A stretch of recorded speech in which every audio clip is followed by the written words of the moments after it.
What's the crack? What's the bleeding story? How yous all doing? Hope you're well.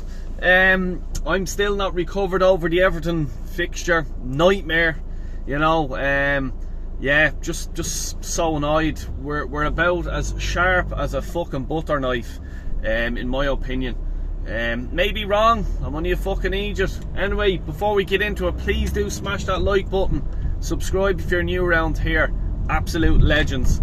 Let's get into today's Arsenal news, and we'll talk about, I'll go with Isak first. Priced, rated, valued, whatever you want to call it, at over 100 million. And as I said before, Newcastle will hold tight on that. They'll want their 100 million plus. Because look, he's a top class player. He's a brilliant player. We've seen what he done to Liverpool.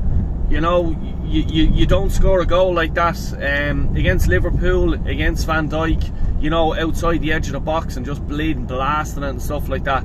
And he has been banging the goals in the Premier League, so he's Premier League proven. I cannot see, it's not going to happen in January, okay? And the reason why I'm saying that is because Newcastle, although they're not going to get Champions League, they may be looking at a Europa League, European Conference League spot in Europe, and if they take his goals away, they may not get that.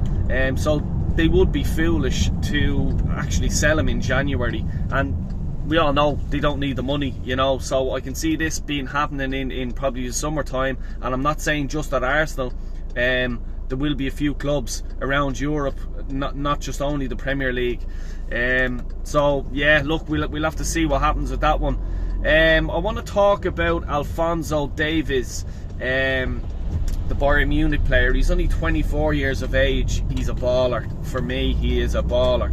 And we all know as Arsenal fans, this left-hand effing side of the pitch in defence winds me up, right? We all know that we need someone in that position. But Dell, we got Calafiore. Yeah, I know. Unfortunately, I know. Now look, I'm not taking away from Calafiore, but Davies, for me, much better player.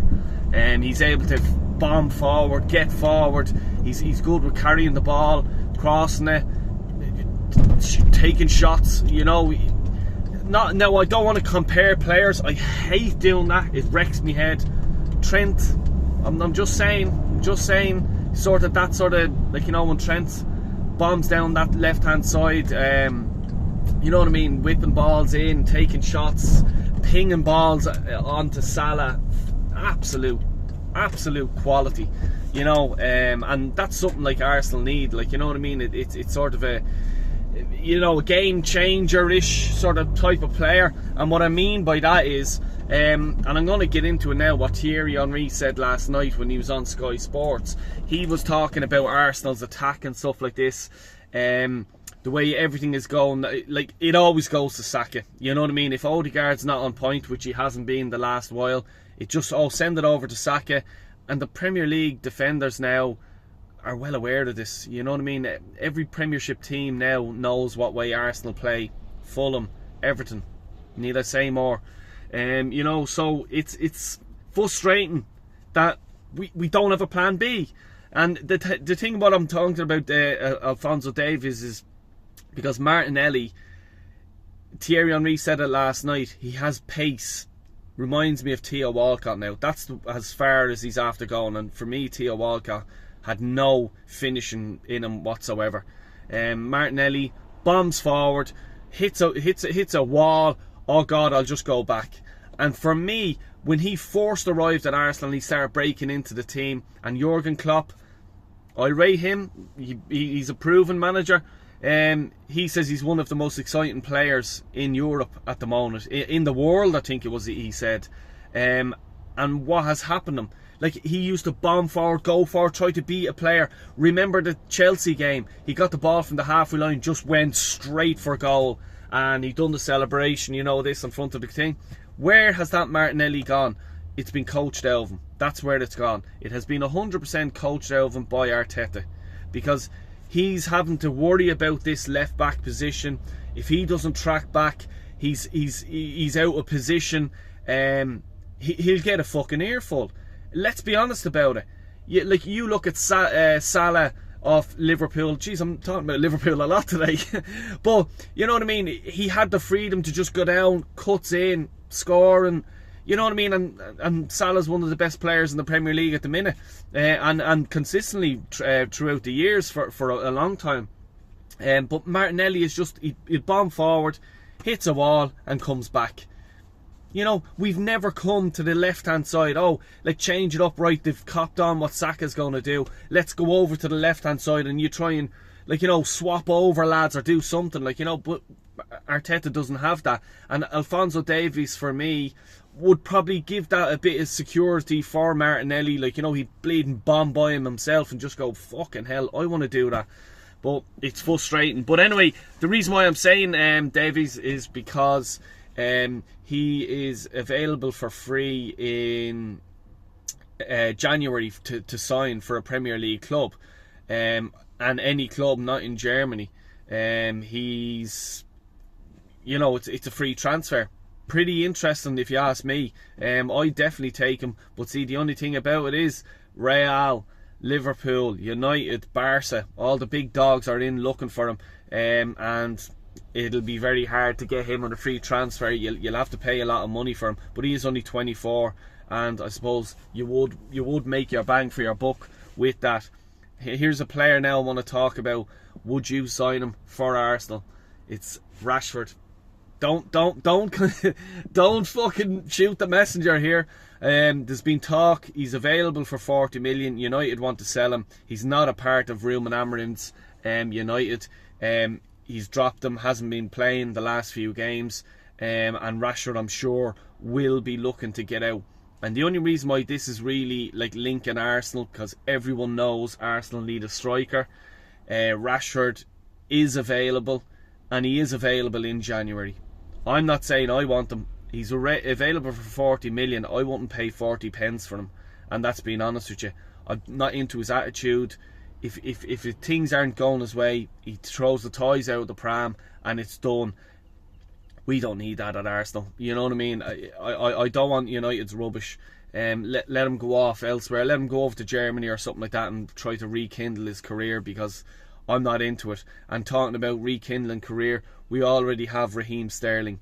Hasn't been getting the game time he probably would have wanted, probably would have expected, but there's a perfect opportunity against Crystal Palace on Wednesday night in the Carabao Cup. For me, Sterling needs to take this both hands if he wants to stake a claim in the Arsenal team. Because look, if he scored a goal or two, or had a blinder and set up a goal or two or whatever, I'm not saying Arsenal are going to win, by the way, but I'm just saying if he put in a good performance, maybe Arteta might go, right, okay, maybe there is an option here to play Sterling if his form is there, because no one else up in the front line is taking the bull by the horns here. Kai Havertz has gone shy, Trossard has gone shy, Martinelli's gone shy. Everyone knows exactly what Saka's going to do. Odegaard is just been subbed off the last few games. There's absolutely a stake to claim your position there, you know. But look, let's see what happens. You know, I'm not saying Palace is going to be an easy game. It's definitely not going to be. They're going to sit back just as much as Everton did in the Emirates, and it's a perfect opportunity for Arteta to right his wrong.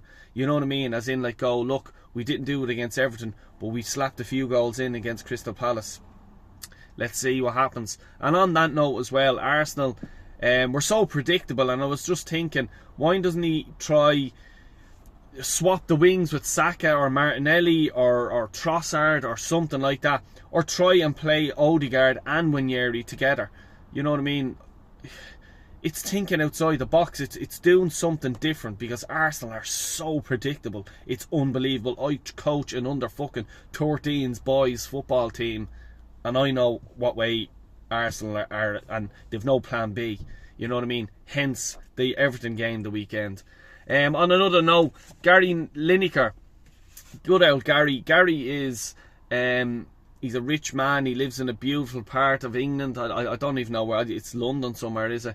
But he's a spoilt rotten man, but he has a lot to say about politics and stuff like this. Just Gary, shh, yeah, it's none of your business, stuff like that, like, you know, politics and all that. So keep it out of football, because I certainly like to keep it out of football when on my channel. But he had to get his oar in, and look, I suppose rightly so. He was on about AFTV. He says it comes up on his YouTube algorithm and stuff like this, and he was sort of saying that they're vicious. The fans, the Arsenal fans, they come on and they're rude and they're putting pressure on the players and stuff like this. Gary, these are multi-millionaire players, bit of thick-skinned, yeah. I'm sure they're not going home to their million-dollar mansions and stuff like this and crying into their tears because Del Boy Gunner said fucking something about them. You know what I mean? Or AFTV on this case. But I suppose one thing I will say, Lee Judges says he would shoot Odegaard. That's just low IQ. You know what I mean? So don't paint Arsenal fans with the one brush because Lee Judges says that. That's just low IQ from his part. You know, and for me and most of Arsenal fans, we're not all stupid. And not just Arsenal fans, it's just fans throughout England and like, you know, around the world, like, you know, that support these teams. Just because we demand a bit more from our players. Because, Gary, it costs a lot of money to go to a game. And even if you're living close, it's the tickets, it's the food, the drinks, the hotels, the flights, you know what I mean, travel. That's a lot of money to a lot of people. So, Gary, you're a multi-millionaire, okay? So you wouldn't know what it's like to go to work with no lunch or something like that. You know what I mean? You've never experienced that. So just shut your fucking mouth when you don't. When Arsenal fans are demanding more of multi-millionaire players, and not just Arsenal fans. Sorry, when teams of Premier League teams are demanding a bit more because they've have to fork out a lot of money themselves to go and watch absolute horse shit, and the horse shit that was fucking played in the Emirates on Saturday. I'd be fucking really angry. You know what I mean? So, yeah, just keep it down, Gary, alright? And then another embarrassment to football, and I feel sorry for his family, is Kyle Walker. Absolutely fucking shambles of a man. Not even a man. You know what I mean? You're an absolute disgrace to football. Going down like that, you little bitch. You know what I mean? And that's what you fucking are, a little bitch. And the way you carry yourself and the whole thing about your ex-board and all this sort of stuff, just stop, mate. You know what I mean? Have a bit of respect for yourself and try to carry yourself that bit more professional. You're captain of Manchester City, a great club, a Champions 4 in a row and Champions League, and you're doing that. Wow, shame on you. Anyway, please do like and subscribe. I'll be doing another video tomorrow, and we'll talk more about the Crystal Palace match. Well, please do like, subscribe, take care, God bless, and Merry fucking Christmas.